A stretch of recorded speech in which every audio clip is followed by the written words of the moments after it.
అల్లా ముద్దు రాముడు వద్దు ఇదే కాక్రోచ్ పార్టీ మూల సూత్రం. మీకేమైనా అనుమానం ఉంటే చూడండి.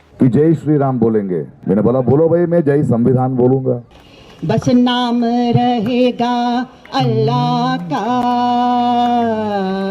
రాములమ్మ, అల్లా అని పేరింటే చాలు నీకు ఏడలేని ఊపంతా వస్తుంది.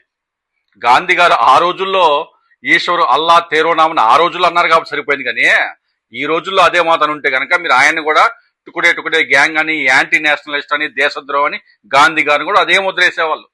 నీలాంటి వాళ్ళని చూసే సావర్కర్ గారు I'm not afraid of Muslims, I'm not afraid of Britishers, but I'm afraid of Hindus against Hinduism అన్నారు. నీలాంటి హిందువులే హిందూయిజం అగెనెస్ట్ గా పనిచేస్తా ఉన్నారు ఈ దేశంలో. దేశం బయట నుంచి పనిచేసే తీవ్రవాదులు ఒక రకం అయితే, దేశం లోపల నుంచి పనిచేసే తీవ్రవాదులు నీలాంటి వాళ్ళు. మతం అని చెప్పి మత సామరస్యాన్ని చెడగొట్టే ప్రయత్నం చేస్తుంది నీలాంటి తీవ్రవాదులే. రావులమ్మ, నీతోనే చెప్తా ఉన్నా, నీలాంటి తీవ్రవాదులే. ఈ జెన్జీ యుగంలో నామ్ రహేగా అల్లా కా యా నామ్ రహేగా మహాదేవ్ కా యా నామ్ రహేగా క్రైస్ట్ కా, దీని గురించి కొట్లాడుకుంటున్నావా? సిగ్గుందా అసలు? తెర కాన్షియస్నెస్ రాయేగా, మానవత్వం ఉందా నీకు అసలు? ఆ కాక్రోచ్ స్టేజ్ మీద ఒక ఆమె పాట పాడింది, విన్నారు కదా, అది గజ్వాయే హింద్ పోయం. ఆమె పాడిన ఈ పాట గజ్వాయే హింద్ పోయమా అని ఎవరు చెప్పినారు? ఆ రాసిన కవి మీ తాత కల్లోకి వచ్చి చెప్పినాడా? ఇదే పాటని హమ్ దేఖేంగే అనే ఇదే పాటని కశ్మీర్ ఫైల్స్ లో వాడితే, కశ్మీర్ ఫైల్స్ లో పాడినప్పుడు దేశమంతా కలిసి ఆ సినిమాని చూసి హిట్ చేయలేదా? ఆ రోజు యాడ్ నిద్రపోతా ఉండవు. దాన్ని రాసింది ఒక పాకిస్తాన్ పోయట్. ఈ పాకిస్తానీ కవి గురించి ఏదైనా రీసెర్చ్ చేసావా? గూగుల్ చేసావా? కొంచెం బేసిక్ రీసెర్చ్ ఉండకల్లా. అంటే ఇదే పాకిస్తానీ కవి ఫాయిజ్ గారు రాసిన పోయమ్స్ ని మన ఇండియన్ ఎన్సీఆర్టీ టెక్స్ట్ బుక్స్ లో 10th మరియు 12th social science and political science text books లో ఆయన రాసిన పోయమ్స్ ని సిలబస్ గా పెట్టినారు. వాజ్పేయి గారు ఆయనకు ఒక పెద్ద అభిమాని. 1978లో ఆయన ఎక్స్టర్నల్ అఫైర్స్ మినిస్టర్ గా పాకిస్తాన్ విజిట్ కి వెళ్ళినప్పుడు ప్రోటోకాల్ ని వదిలి ఆయన ఇంటికి వెళ్లి కలిసినారు, ఆలింగనం చేసుకున్నారు. మళ్ళీ 1981లో వాజ్పేయి గారు ఆయన్ని స్వయాన ఆయన ఇన్విటేషన్ ఇచ్చి ఆయన అలహాబాద్ పిలిపించి ఇదే నువ్వు చెప్తున్నావే గజ్వాయే హింద్ పోయమని, ఇదే హమ్ దేఖేంగే అనే పాటని ఆయన స్వయాన అడిగి పాడించుకున్నారు ఆయనతోటే. ఎందుకంటే ఈ పాటకున్న గొప్పతనం, ఈ పాటకున్న విలువ, ఈ పాటకున్న హిస్టరీ అంత గొప్పది. ఇది నీలాంటి సంకుచిత మనస్తత్వం ఉన్న వాళ్ళకి అర్థం కాదు. దాని అర్థం ఏంటిదో తెలుసా? హిందుస్థాన్ని ఇస్లామిక్ కంట్రీగా మార్చడం, షరియా అని తీసుకురావడం, మిగతా ఏ మతాన్ని కూడా ఇండియాలో లేకుండా చేయడం. గాడిద గుడ్డేం కాదు, ఊర్ల మడబోయే సోది చెప్తానమ్మా సోది అని అడుక్కు తిను. ఇలాగ అబద్ధాలు చెప్పి మతాల మధ్య చిచ్చు పెట్టే బదులు నీ వ్యూస్ కోసం సిగ్గుండాల.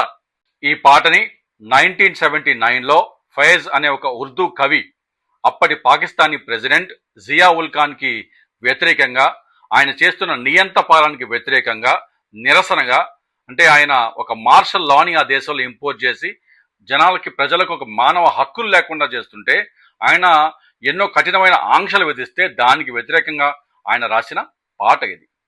ఆ తర్వాత 1985లో ఇక్బాల్ బనో అనే ఒక గజల్ సింగర్ నల్లచీర కట్టుకొని లాహోర్లో, అంటే ఆ రోజుల్లో నల్లచీర కట్టుకోవడంపై కూడా పాకిస్తాన్లో ఆంక్షలు ఉన్నాయి.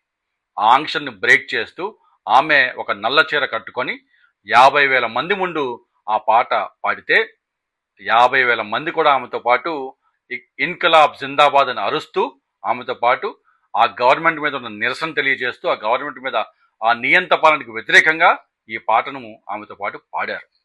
ఇది ఆ పాటకున్న హిస్టరీ, ఆ పాటకున్న గొప్పతనం. హమ్ దేఖేంగే లాజిమ్ హై కి హమ్ భీ దేఖేంగే, वो दिन का जिसका वादा है जो लोहे अजल पे लिखा है. అంటే మేము తప్పకుండా చూస్తాం, ఆ అన్యాయం అంతమయ్యే రోజు, ఆ న్యాయం గెలిచే రోజుని మేము తప్పకుండా చూస్తాం. ఈరోజు నియంతలు మేమే గొప్ప, మాదే అధికారం అని విర్రవీగుతా ఉన్నారు. మీరు పతనమయ్యే రోజుని మేము తప్పకుండా చూస్తాం. బస్ నామ్ రహేగా అల్లాకా, అంటే మిగిలేది దేవుడు ఒక్కడే అని చెప్పి పాడారు ఆ పాట. ప్రతి ఒక్కరూ అల్లానే పూజించాలనే ఉద్దేశంతో ఆయన పాట రాయలేదు. ఆ పాట రాసిన కాంటెక్స్ట్ వేరు, ఆ పాట రాసిన ఉద్దేశం వేరు. దీంట్లోకెళ్ళి కొన్ని లైన్స్ తీసుకొని అప్పట్లో ఇరాన్ రెవల్యూషన్ కి వాడుకున్నారు. నీ బొందేం కాదు, ఈ పాటని ఫాయిజ్ గారు 1979లో అంటే ఇరాన్ రెవల్యూషన్ తర్వాత రాసినారు. ఇరాన్ రెవల్యూషన్ 1978లో జరిగితే మరి 1979లో రాసిన పాటని 1978లో ఆ లైన్స్ తీసుకొని ఎట్ట వాడినారు? సోది కాదా? అబద్ధం కాదా? అరే పాకిరాజ్, జై సంవిధాన్ అంటున్నావు కదా, మేమందరం కూడా జై సంవిధానే.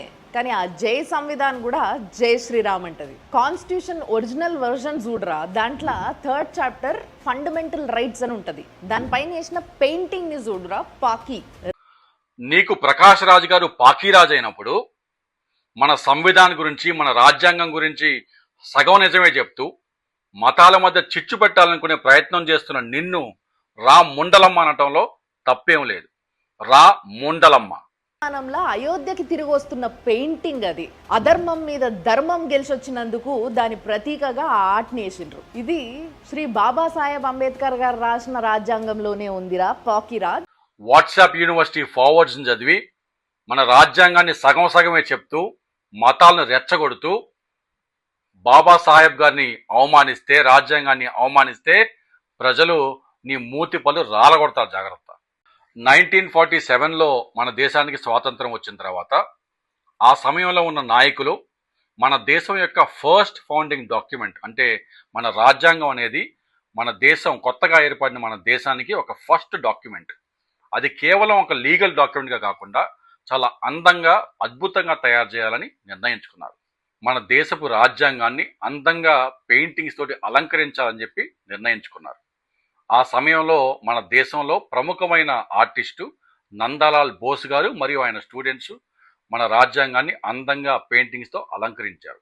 అంటే మన దేశం యొక్క 5000 సంవత్సరాల చరిత్రను అద్దం పట్టేలాగా మన దేశం యొక్క రాజ్యాంగాన్ని తీర్చిదిద్దారు.